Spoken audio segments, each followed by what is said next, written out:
Okay, welcome back. So now what we're going to do is we're going to start discussing how to figure out the key of a song and its movement without knowing anything. Okay, we're not looking on the internet to try and figure out the key. You're not using advice from me. You're just going to sit down and try and figure out a song by ear. You're hearing it on the radio and you're going to try and figure that song out. Okay, now again, we know we have some guidelines we have to follow. We are trying to figure out songs that are fairly slow and that seem like they have the chords that we're looking for, the 1-4-5 sound, the 1-6-4-5 sounds. We're looking for those songs. And again, we make mistakes. Sometimes the song will have all kinds of crazy chords in there. Just thought of this. Another one, Tom Petty. Tom Petty's a great guy to look at. Songs like Free Fallin' or Breakdown or American Girl, or there's just a host of great Tom Petty songs that you could look at that are all the chords that we're talking about right now. All the same stuff. Okay, so let's say we're listening to this song. Okay, we're listening to it. The first thing we have to identify with the song is what seems like it's the main chord. Now, we already know that the song generally starts and ends with the primary chord. Okay, so that's a good place for us to go. We could listen and see whether or not it sounds like that song starts and ends with the same chord. Okay? The other thing that you want to do is as you're listening to the song, again, you're not playing or anything, you're just listening to the song. You want to keep trying to hear that anticipation back to the one chord. Just like when you were doing Twinkle, Twinkle, Little Star, okay? Or Silent Night or anything like that. You're trying to hear that anticipation back. So let me show you what I mean. If I was playing a song in the key of G again, so I'm going...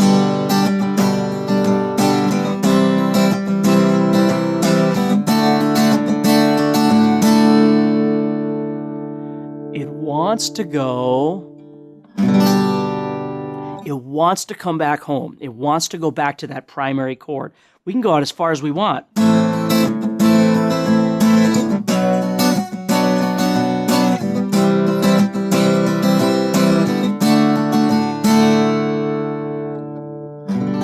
But it still wants to come home. You want to learn to feel that anticipation of coming back to the main chord. So as you're listening to this song, whatever the song is, okay, you're listening to it and you can hear, okay, I think it's going to go to the 1. Boom. Okay, now, once you've figured out what that chord is, again, not on your guitar, in your head, you know that this sound, it seems like this sound is the main chord. Okay, it started with this sound, and then in this part here, it felt like it went back and it was the same kind of sound. In the end of the song, it's the same kind of sound, right? The great thing about songs being in a key is that they're going to go back to that main chord a billion times. So if the song's in the key of G, it's going to keep going back to G over and over and over again, okay? So you want to catch that sound. Again, you're not looking for G or C or D or A or E. You're just looking to, when you listen to that song, because we don't know what key it's in, right? We have no idea. We're just trying to listen to that song and hear that anticipation back to this, whatever this is. Now we got to figure out this, okay? So here's what I do, and works really well. I go to my 6th string, and as I told you earlier, the 6th string is E. Okay? If I go to the 12th fret, which has the 2 dots, that's the octave of E. So here's the thing. No matter what song you're ever going to learn in the history of anything, the key of that song has to be one of these 12 frets. It has to be one of these notes. Because there's only 12 notes in music. In the entire, again, a piano has 88 keys. There's only 12 notes. It just keeps getting repeated in octaves. Now, we talked about do, re, mi, fa, sol, la, ti, do scale, which only has 7 different notes, the 6 chords that we're primarily focusing on. But in the bigger picture of music, which is what's referred to as the chromatic scale, the chromatic scale has all 12 notes. I don't care what instrument you play, there's only 12 notes. It just keeps getting repeated in octaves. So the cool thing about that understanding is no matter what song you're going to learn, the key of that song has to be this, or this, or this, or this, or this, or this, or this. It has to be one of those. Even if I didn't know the names of those notes, which obviously would be really good to know, right? But even if I didn't know the names of those, I could still figure out the key of the song. Okay? So what I do is I listen to the song. I listen to that sound. Okay, I listen to that sound, whatever that root is. Okay, I get to that anticipation feeling and it goes to here.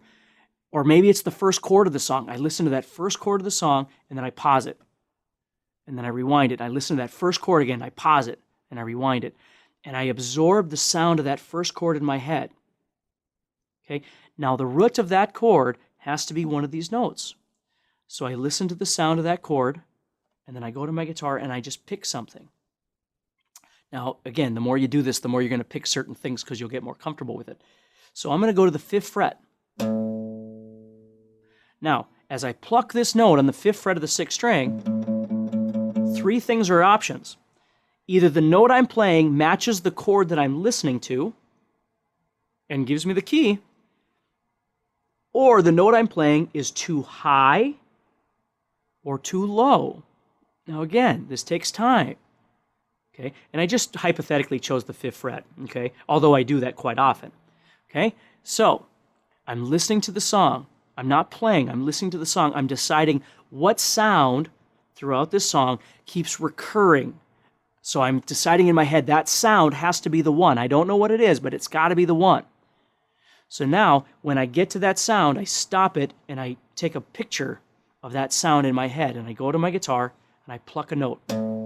I wouldn't start all the way on E because then you're just working your way up. If you could start somewhere in here and start working your way up or down.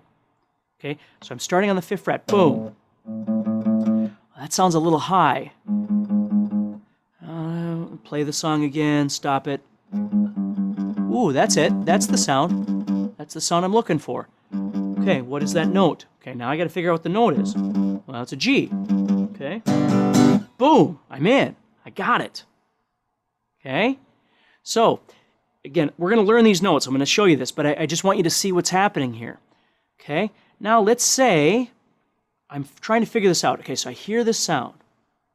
Okay, so I stop the tape or the CD or the MP3 player or whatever it is I got. Okay, play this note, 5th fret. No, it's too low. It's too low. That's too low. Let's maybe play the sound again, move up. Okay, so I wind up on the 8th fret. I don't even know what this is, right? I mean, I do, but I don't know what this is. So that's the sound, though. That's what I'm hearing. That's the main note. That's what it is.